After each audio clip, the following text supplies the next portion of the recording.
Cole, good to see you again. What? It's actually been days this time. Yeah, right. It hasn't it? Feels like it. Feels like weeks that when I'm with you, but so here's what I was thinking about for today's episode. How do you feel about failure? How do there's a quote, Price Pritchard, I think I'm saying that right. He says failure is a resource. And just a quick story. I remember being at my friend Nancy Rotenberg's home, and she was my mentor until she passed away, way too young. But I remember, and this is true. I mean, I can't believe how stupid I was. And you don't need to comment. Okay, hold your comment. I put my hand up again. I just went out of focus, didn't I? Yeah, sorry. And I went there for the first time to see, her inner sanctum. And she was this, phenomenal photographer who I worshiped. And next to her light table was a wastebasket. And that wastebasket was full of slides she was throwing away. And I, in all of my naivete, said, you make bad pictures? And she just laughed. I mean, a belly laugh. She was like, you're not serious, are you? I said, yeah, I thought every time you tripped the shutter, it was like a perfect photograph. And Cole, that's really not the way it is it? Well, for you, it is. Yeah, I make lots of mistakes. If failure is a resource, you're a resource rich. No. Here's where my brain went to when you said that. What is failure? Tell me what failure is that we would either Yeah, that's a good question. Failure is an image that doesn't meet with what your vision was for that particular image.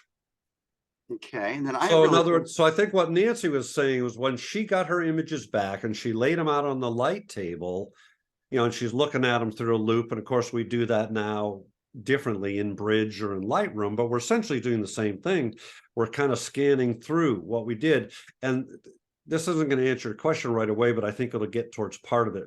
What I learned from her that day is that everybody has a process that they go through. And she was saying, John, no, not every photograph or every trip of the shutter is a good one, but it's a process. And then generally, there might be 3 or 4 or whatever iterations, and then you finally dial that composition in or the light changed or what have you, to where now that has become successful for what you thought it should be when you first arrived to make that particular photograph. And to me, that was the key takeaway, that it's a process. I think I heard, I'll probably butcher the story, but the flavor will come through. Edison was interviewed by somebody who talked about how many times he had tried a new filament for the light bulb and it didn't work, and maybe insinuating that he had failed so many times. And Edison basically replied that he didn't fail, that what he had learned was those things didn't work. So it now focuses him more on what is going to work. I don't know. I think failure we usually associate with other people not liking the work, other people not clicking like maybe on Instagram, and it failed. But I think the true measure ought to be how we feel about it. And let's face it, you and I both know that for every 1,000 images, we're lucky to get a few that work. And then we show those, and then other people, I had somebody recently say, every shot you take is a great shot.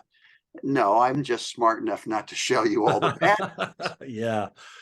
And that's the truth. And I think there's great value, at least when I've heard feedback from people when we do things like this, or when we're speaking live, as you and I like to do a lot to Zoom audiences and live audiences.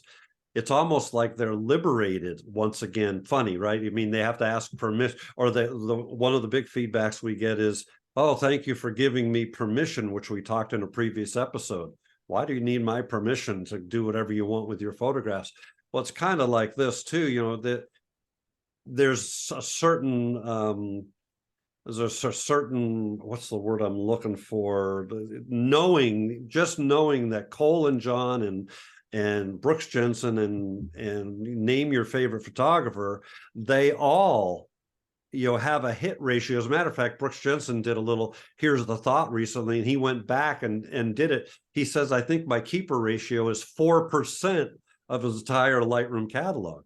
And I think it's important for our audience to understand that failure is indeed a resource that allows you to continue, like Edison said, to know what didn't work. And now you'll learn what does work. And once you do, you'll be able to apply that in many ways. And it just struck me why I don't like the use of the word failure. Failure implies I've given up, I've quit, I've failed. And it isn't. Like you said, it's a process. We're just talking. I was gone on the road for 3.5 weeks from when I left my home till I returned. And I ended up with 28 images out of, I don't know, a couple thousand shot. It's a pretty poor ratio. You said you had 40. Yeah. Always have to be better than me, I know. No, I shot 4,000. No, I didn't actually, but no, and that's the way it goes. And it's interesting. And I would encourage the audience here too, when you're reviewing your images, I like that idea, Cole. Don't think about whether it's a failure or not. Matter of fact, we should probably remove that word. I'm with you on that. It's just recognize your process. And that's something that I've learned from two great National Geographic guys that I have the pleasure to work with, Ricky Cook and DeWitt Jones. They're always looking to get better. They're looking to learn from what they've done. They're really most interested in their process. And we'll talk about this in future episodes. How do they show up? How do they, what are they bringing to the act of photography? And that's all you're doing, is that you're not failing. You're just learning from every little thing you do and applying that moving forward. So I don't think we should use failure. It implies giving up and quitting. That's the only time you really fail, is when you quit.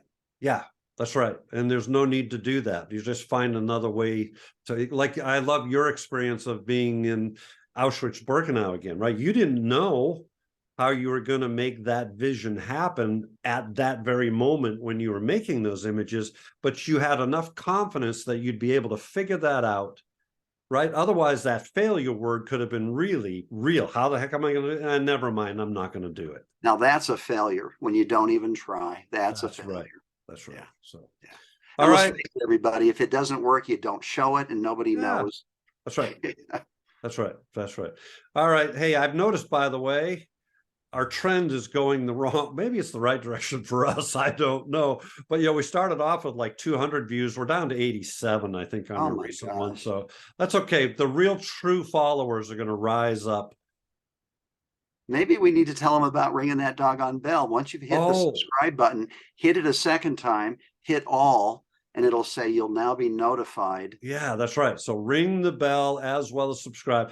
And the really important thing, tell everybody you know, send an email out to all your photography friends, tell your photo clubs, everybody, this is the best thing that you've ever watched on YouTube ever. John, we don't need to go any higher. We're up to 296 subscribers. Now, I haven't compared to other YouTube subscriptions. We've got to be much higher. I think we're at the top at 200. I think we're probably going to be getting notifications from YouTube.